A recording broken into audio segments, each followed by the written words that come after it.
Hello everyone, welcome to the EPG Pathshala. I am Asha Banu, faculty with the Center for Health and Mental Health, School of Social Work, Tata Institute of Social Sciences. The module that we are going to cover right now is on conflicts, disasters and mental health.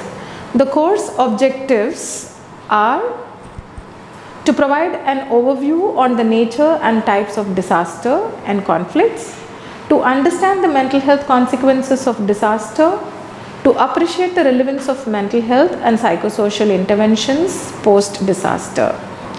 So, disasters and conflicts. Natural disasters and conflicts cause a major psychological and social suffering to the population surviving the disaster.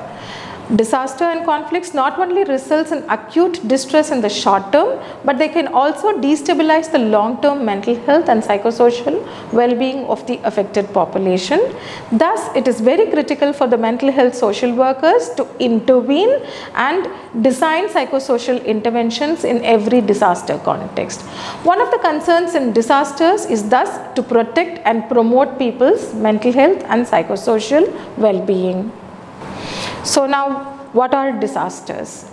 Disasters are a serious disruption of the functioning of a community or a society, causing widespread human, material, economic or environmental losses which exceed the ability of the affected community or society to cope using its own resources. While we are reading this definition, it's also important to you to see what has happened during tsunami, one of the major disasters that we keep reading in newspapers. The impact of the same is still there even after a decade of the disaster. Disasters are caused by exposure of a vulnerable societal asset to a natural hazard such as earthquake, tsunami, windstorm and floods, traditionally seen as inevitable events man could not control. A natural hazard only will cause a disaster if community or societal asset is exposed to it, and B, if the societal community asset is vulnerable. For example, an earthquake in an uninhabited area may have no impact on a society and therefore might not be considered as a disaster.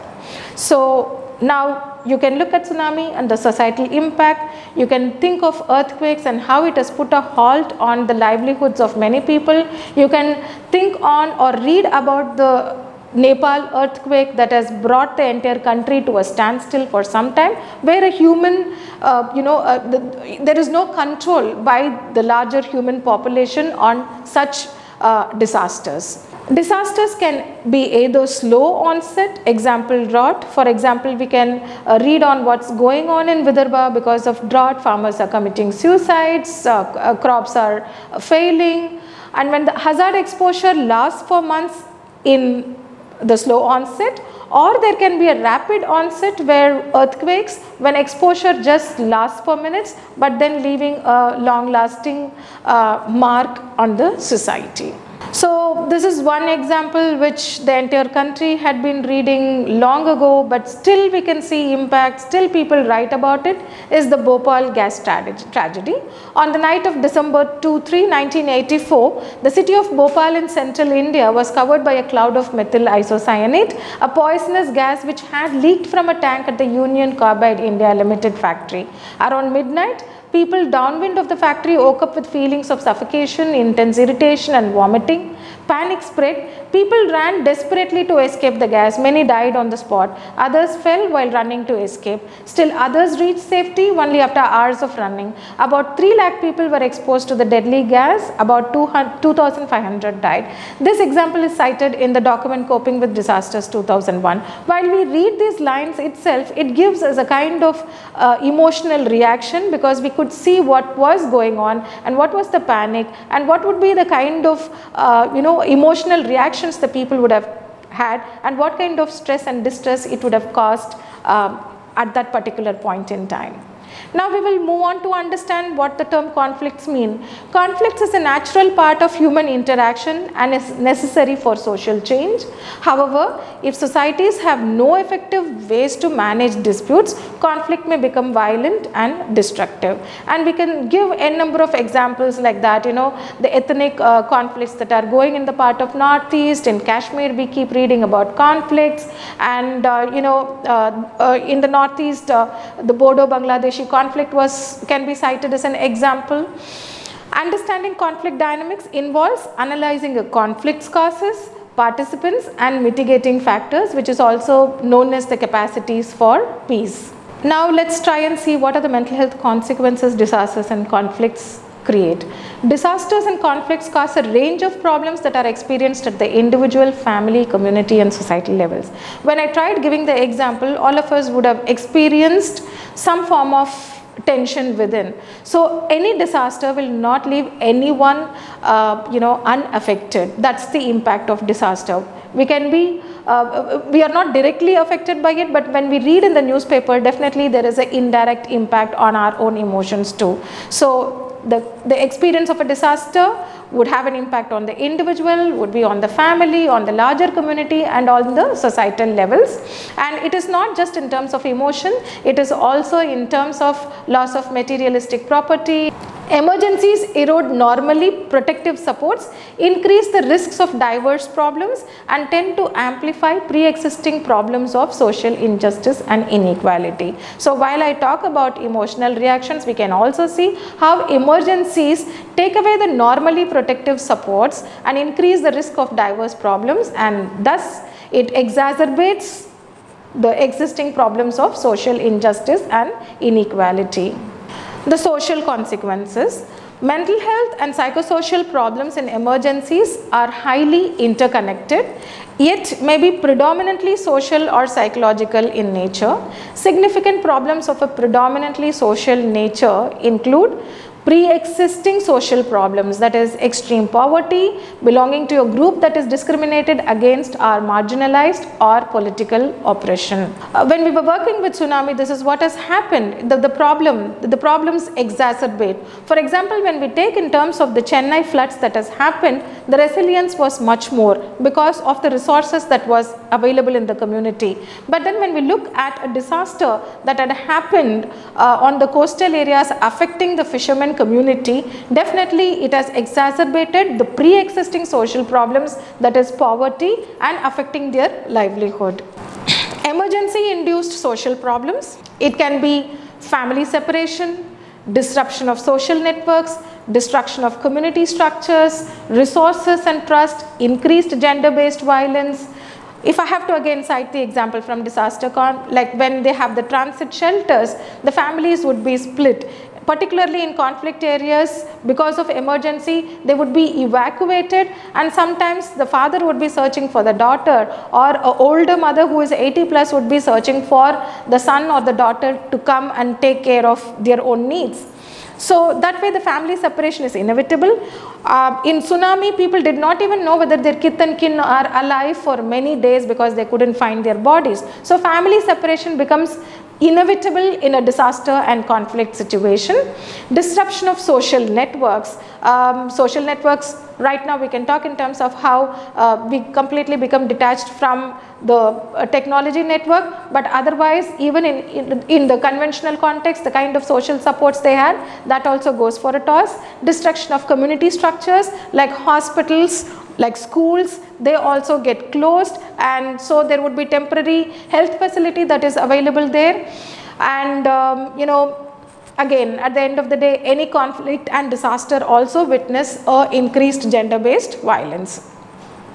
And humanitarian aid related problems, that is undermining of community structures or traditional support mechanisms. When a humanitarian agency is completely top down and undermining the value of the local community structures, that also creates social problems in a disaster context. The psychological consequences. Similarly, problems of a predominantly psychological nature include pre-existing problems. That is, a person had a severe mental illness or a disability before the disaster context that gets exacerbated. If there is alcohol abuse, that also gets intensified, and we have witnessed how alcohol abuse and addiction goes up in disaster context, because in disasters and conflicts, because their livelihood gets affected, the people do not know what they are doing, especially the men folk. They consume liquor, and that also increases gender-based violence. And most often we have witnessed how the resources that are provided, the financial resources that are provided as a relief measure, would also be misused for consumption of liquor in local contexts. The emergency induced problems, that is grief, non-pathological distress, depression and anxiety disorder, including post-traumatic stress disorder. Now when we are talking about this emergency induced, the grief and non-pathological distress is very important to note, and there are certain interventions that would make the people get out of their grief mode and become a survivor soon. But after a period of time, like giving like 3 months and 6 months, we would be, often in disasters people get in and start talking about trauma. Yes, trauma is critical to understand, but at the same time we cannot label a person with PTSD immediately after disaster, because we cannot pathologize the normalized reaction of stress and anxiety immediately after disaster, but rather we would refer them to a psychiatric facility after a span of time when they are not showing any resilience and bouncing back capacity. Humanitarian aid related problems, anxiety due to a lack of information about food information. We can see it becomes the survival of the fittest. When food and other materialistic resources are distributed, there is all the time an anxiety, because most often the senior citizens and the women and the younger children would be completely dependent on the able-bodied people who would get that for them, and there would be a conflict around that particular scenario. So even in receiving materials and distribution, there is anxiety whether they would be getting their share or not. Thus, mental health and psychosocial problems in emergencies encompass far more than the experience of PTSD, which we emphasize much more in disaster contexts. The vulnerable groups. So while disasters we have understood, what is conflict we understood, even in disaster situations, because of inequitable distribution of resources, there might be conflict. While we understood that, and we also understood what are the psychological consequences and social consequences. Now when we discuss this for everyone, we also should not forget that there are certain vulnerable groups in this given context, and when we work in disaster context, it's important to pay attention to these vulnerable groups. In emergencies, not everyone has or develop significant psychological problem. This is important to understand. Many people show resilience, that is the ability to cope relatively well in situations of adversity. We should not forget that there are numerous interacting social, psychological, biological factors that influence whether people develop psychological problems or exhibit reliance in the face of adversity. Depending on the emergency context, particular groups of people are at increased risk of experiencing social and psychological problems. The foremost which would be cited are women, and within women also we have pregnant women, mothers of young children, single mothers, widows, and in some cultures unmarried adult women and teenage girls. And sexual abuse and assault are also cited in camps. The next vulnerable group is children, from newborn infants to young people who are 18 years of age, such as separated or accompanied children, including orphans. Children recruited or used by armed forces or groups, trafficked children, children in conflict with the law, children engaged in dangerous labor, children who live or work on the streets, and undernourished and understimulated children. And the next vulnerable group is elderly people, especially when they have lost family members who were caregivers, and also the needs of elderly people are totally different. It is important to stabilize them first by providing them whatever the gadgets they have lost in terms of hearing aid or in terms of their mobility related gadgets, and also reaching information to them, because physically they also cannot be so mobile as the adult population. And lots of documents have cited what are the challenges faced by elderly.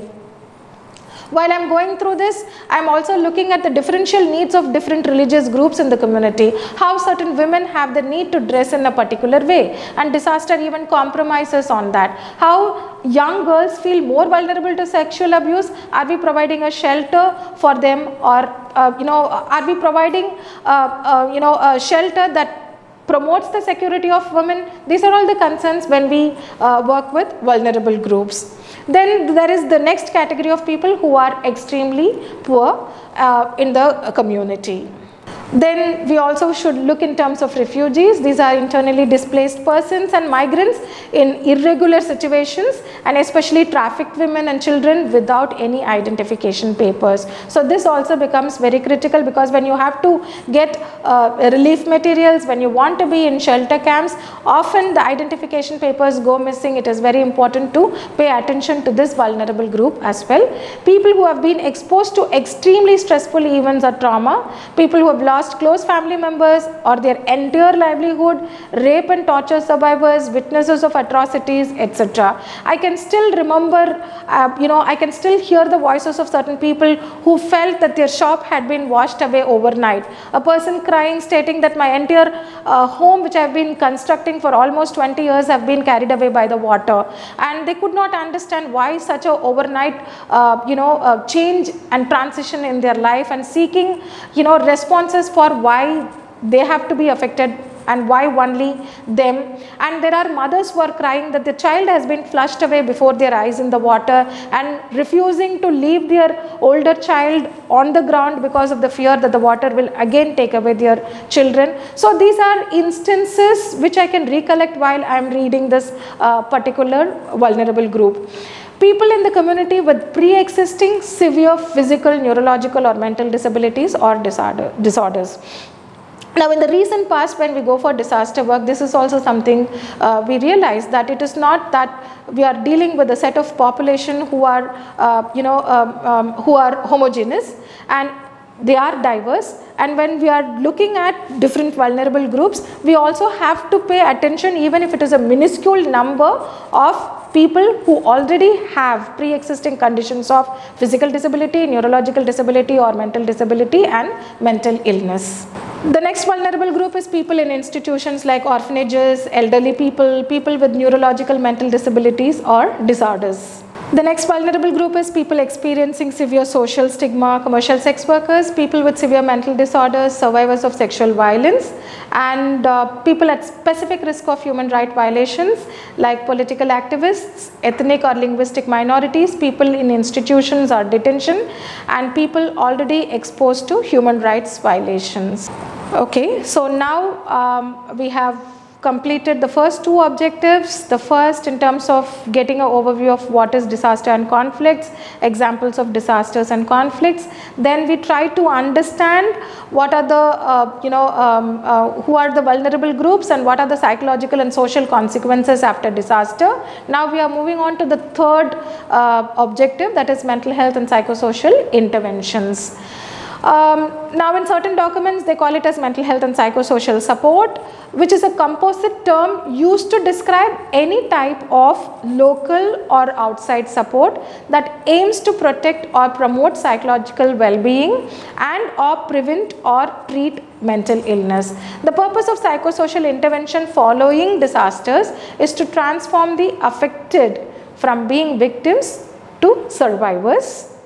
The victim feels himself or herself subject to a situation over which he has no control over his environment or himself or herself, whereas as a survivor they have regained a sense of control and is able to meet the demands of whatever difficulty confronts him. So this is the role of the psychosocial support, how you transform a victim to a survivor within a short span of time.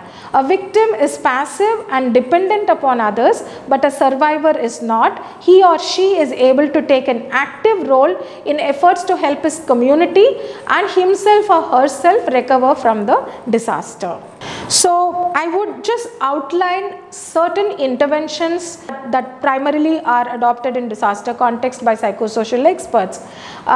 They are crisis intervention, diffusing, critical incident stress debriefing, psychological first aid, expressive techniques, stress reduction techniques. I am just giving an overview and outlining and giving you what all of these interventions mean, but in order to practice there should be appropriate reading and training that has to be taken by the practitioners. What a crisis intervention mean? A crisis occurs when a person is faced with a dangerous or other seriously stressful situation for which their habitual problem solving mechanisms are unsuccessful. Not necessarily we have to consider a disaster. All of us experience a crisis, and when we face crisis, definitely our problem solving mechanisms have to be triggered by an external support because we are not able to immediately respond to that crisis. Crisis intervention is a set of techniques aimed at helping the person in crisis gain control over the crisis situation. So it can be practiced with an individual or several people together or in small groups, including a family unit. The crisis intervention process involves first identifying and clarifying the elements of the crisis, that is the problem or issue or the situation. Second, develop problem solving strategies. And third, mobilizing the person to act on these strategies. Identifying the elements of the crisis in itself may help the client regain a sense of mastery. This also we would have experienced when we are in a crisis and we are triggered by external support, and the external support provides the clarity of the situation. We are able to regain a sense of mastery to take control of the situation. The subsequent task is to help the client discover solutions, access support networks and resources and concrete services.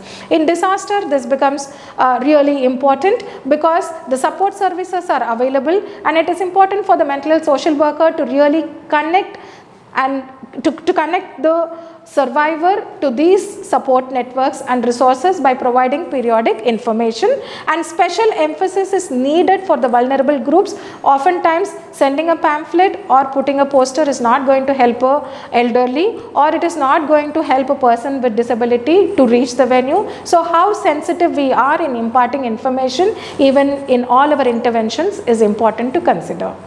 The second thing is diffusing. Diffusing is a brief informal procedure to help relief workers deal with the feelings and reactions created by a specific incident or event within 24 hours after the incident. It may be a response to some unexpected incident in the course of relief work. Example, an accident or a gruesome discovery of a disfigured body during rescue operations, or to a conflict between two relief workers, or between a worker and a supervisor, or between a relief worker and a victim. And diffusing, definitely it is inevitable in all disaster contexts, because when relief workers are going, they are not in a comfortable zone and there is confusion and there is chaos. How much of a planned you are in terms of working in disaster, how much of a plan of action you have, the moment you reach to the disaster site, there would be confusion and chaos, and the difficulty and the stress definitely creates a conflict amongst relief workers, or oftentimes between a worker and a supervisor, and diffusing becomes an important strategy because that has to be addressed. So venting out of whatever confusions we have becomes very critical. The next is CISD, that is Critical Incident Stress Debriefing. CISD is a structured group discussion. Its goal is to help people build an account of traumatic experiences so as to help prevent the intense emotions and experiences of the experiences from becoming entrenched in the form of disabling symptoms. It allows people to share powerfully charged feelings of anger, helplessness or fear in a way that helps diffuse them. And in CISD, PTSD, what happens is people also try and understand that the problem is not individual for them, but again many people have been affected, and the universalizing happens, that it is not just for me, it is for everyone, and how together we can cope with the situation. This is a recent addition to the psychosocial interventions, which is psychological first aid. According to Sphere 2011 and IASC 2007, psychological first aid describes a humane supportive response to a fellow human being who is suffering and who may need support.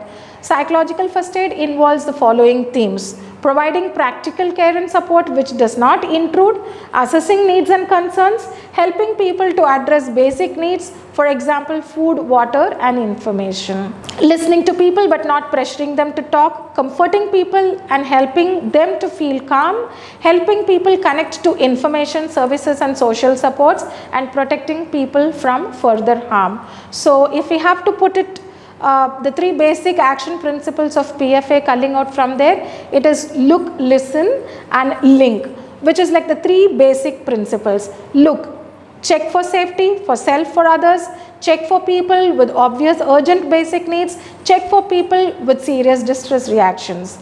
Now this is look.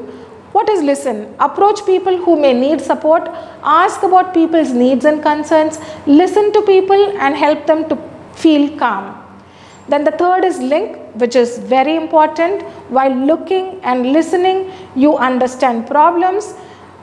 By looking and listening, we understand differential needs. Depending on whatever happened in look and listen, we have to be very spontaneous in terms of the third principle, that is linking. Link, help people address basic needs and access different services, help people cope with problems, give information, provide referral mechanisms, connect people with the loved ones and the family members, and also the other forms of social support.